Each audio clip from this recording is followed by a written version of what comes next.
might look like it's just something you can read by yourself, but I just wanted to take this moment just to go with it step by step with you and yourself, so that those people who were actually in fear can actually see there's nothing to fear.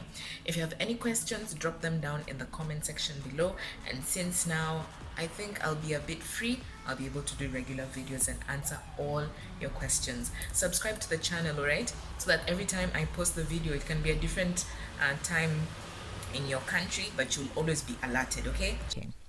So it's very important, as I said, always come to the Chevening website to come and read, because it's very important. Some of the questions you guys are asking are very self-explanatory. You can just get everything you need. These guys have laid it all down for you, and once you read it and understand what they're looking for, it will be something very easy for you to do.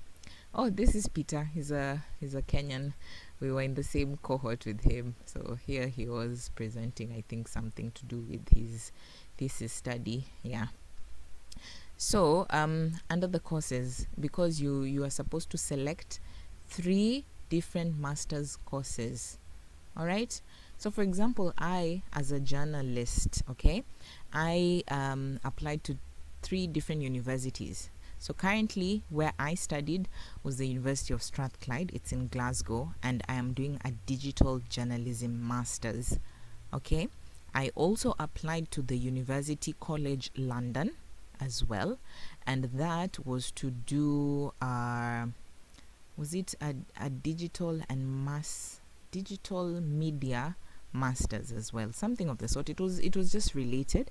And then the third one was the University of Westminster, where I was going to do a mobile journalism course. Okay, so you can see the flow, like it's the same area or the same theme. For me was journalism, but now you get 3 different courses within the same field. All right, so that it's just you covering all your bases, just in case maybe Chevening is not able to agree with one university about payment or other things they usually consider. Sorry about that. I stay near the road here, so sometimes the ambulances just pass and the police cars, so sorry about the sirens. So this is very important, that you select 3 different masters courses. Okay, so they are saying though that these can be 3 different courses at the same institution, or 3 similar courses. Okay, 3 similar courses or 3 different courses, as long as they are 3. So that's fine. Okay, all right. The other thing is, for you to be able to get the scholarship, you must ensure that the 3 different universities that you've applied for, they've all given you an unconditional offer, unconditional offer with no conditions, by 16th July. Okay, so you really need to push the universities to give you to change the conditional offers into unconditional offers, if that's what you've received, and just try and push them to do that before the 16th July deadline. But that should be easy for you to do. If maybe the condition was a finance condition, you just tell them like, hey, I'm being sponsored and here is the sponsorship letter. Okay, or this is the stage where I am at, I've been interviewed and I'm just waiting feedback, so please remove the condition so that I can actually get in. So that's something else. You can see he was a scholar in 2017, 2018. You can watch this video, it's on the Chevening Scholarship page. All right, and then another important thing is, those courses that you're going to apply, all right, for full-time master's study in the UK, they have also to meet certain criteria. Okay, so they must be an autumn term course. Look for a course which starts in September or October. Don't go looking and applying for courses which are starting in January, because you won't be eligible. All right, so this thing is just for you to read and to understand what they're asking and what you're looking for. All right, so one thing, the courses you're applying for should start in September and October, and this should not be a problem, because most courses in the UK anyway start then. All right, but you have 1 or 2 of them which start maybe in January or April. Then it must be a taught masters. taught masters is usually 1 year. So this means you do not apply for those which are written research courses or research focused MRes programs, okay? And if you are applying to MRes, you can, but only if it is taught. All right, so pay attention to that, please. And then you can see that it needs to lead to a master's degree. When you graduate, whatever is written there that you're graduating from should be a master's degree, not a higher diploma, not a, all those things. It must say that you're going to get a master's degree. So you also check that with the universities that you're applying for. And of course, this is common sense. It must be based in the UK because the scholarship is in the UK. Maybe there's some universities which have courses or other campuses in other countries, okay? No, you must ensure that that course that you're going to do is in the UK. So you will not qualify to get the scholarship if the course you are choosing is part-time, is a distance learning one where they're telling you can just earn your degree from your home country. You won't get it. The course should not be less than 9 months in duration, okay? So it should be 9 months and more, okay? And it's telling you it should be more than 12. It should not be more than 12 months because you're only here for a year and they're only paying for a year. So it shouldn't be a 2-year master's at all. It's just 1 year master's. So from 9 months to 12 months max, okay? And then it should not be a PhD or an MPhil or a doctorate kind of thing. No, they're only paying for a master's. And then it should be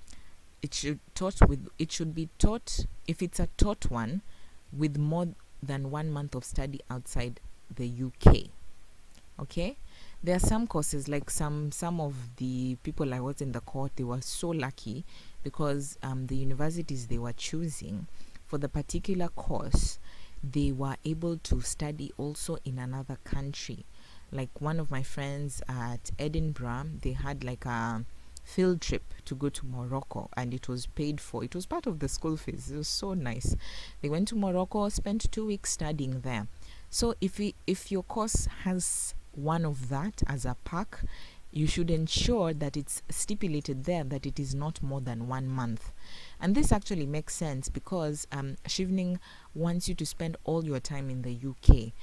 While we are here, even if we are going out traveling, we usually don't go for more than a month. We have like 30 days only to be outside of the UK. So it actually just makes sense when you're looking for that course, you're looking to apply to that particular course, and it has the luxury of you also studying in another country. All right, you must ensure that whatever you're going to do there is not for more than 1 month. All right.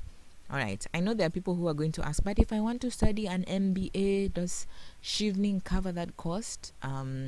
Chevening can cover that cost, but you can see it should not go above this. There is a fee cap, okay?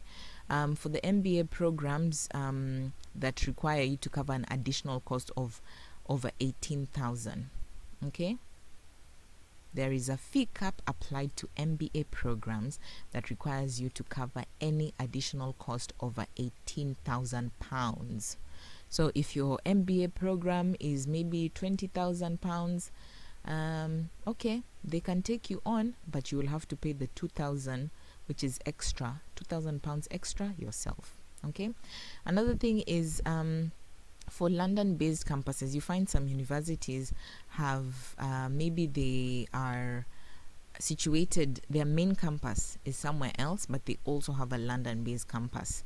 So they're telling you, if you wish to undertake a course offered at a London-based campus of a UK university that is based elsewhere in the country, you will only be permitted to do so if that exact course is unavailable at the university's main campus. All right. So if that same course is offered at the main campus and the London campus, my dear, you're going to the main campus. So this applies this way. Let's say you are my university, the University of Strathclyde in Glasgow. Okay, we're in Glasgow in Scotland, but let's say the university also had a campus in London, and they have both the courses I'm doing, the digital media course, in Glasgow and in London. All right. So if Chevening finds out that that course is also offered in Glasgow, but I have applied to the London campus, I will have to be compelled to go or to come all the way to Glasgow, because they want you to do it in the main campus, because London is a bit too pricey. Okay, so they want you to do it in the main campus. So just make sure when you're applying for that, you find some universities have the London campus as well. Just make sure that your course is in the main campus. It would be easier for you, so that you don't set up your heights that you'll be in London, and then finally when you get it, you're told nope, you have to go to the Midlands. No. All right. Okay. Then the other thing is, when the courses are being applied for, okay, you need to actually make sure, because you see you're applying a year in advance, because you've started your application now in 2019 and you're going to study in 2020. So you are responsible for checking that the course that you have put in your application actually meets the Chevening funding criteria. Maybe you are applying and at that time the course was maybe a certain amount of money, all right, and then you've been told that they only cover up to 18,000. So if it's more expensive than that the next year, you're the one now who has to make that call. That's why you have to apply to 3 different universities as well. Okay. So the Secretariat completes final checks on courses that all candidates have selected following the interview period, and any courses that do not meet the criteria will be deemed ineligible. So that's why you have to be very, very, very careful. Okay. All right. The other thing is, these are just by the ways, but they're letting you know that missing courses, if you believe that a course is eligible but does not appear in the online application system, you must submit your missing course query no later than the 31st of October. So when they have linked it in such a way that whatever course you have applied for, when you click on the application system, you'd be able to just click on it and pick it out, so that they know all the courses, all right, that are being offered by the uni. So let's say that particular one that you want to do does not appear on the application system, you must alert them before this time, so that you're not locked out. Okay. Then the other thing is, you remember we said that you should only do taught master's programs, all right, no diplomas or PGD or PhD. So the only thing is for this one, and I don't remember seeing it during my time, is Oxford University Diplomatic Studies Program. The postgraduate diploma in diplomatic studies at Oxford is the only postgraduate diploma you can take up on a Chevening Scholarship. Okay? All other courses must be a taught masters. So yeah, so that you know that. Then this, remember we talked about the English thing. You are not supposed to do pre-sessional courses, and they're not going to pay for that, and you too should not be able to pay for that. And you should ensure, what this means is, you find like some students who maybe are Chinese students, or you come from countries where the English is not taught well, and the university is like, you know what, we will give you an unconditional offer if you come and attend pre-sessional English courses. So Chevening is like, you are not permitted to enroll. You are not to fulfill your English language requirement.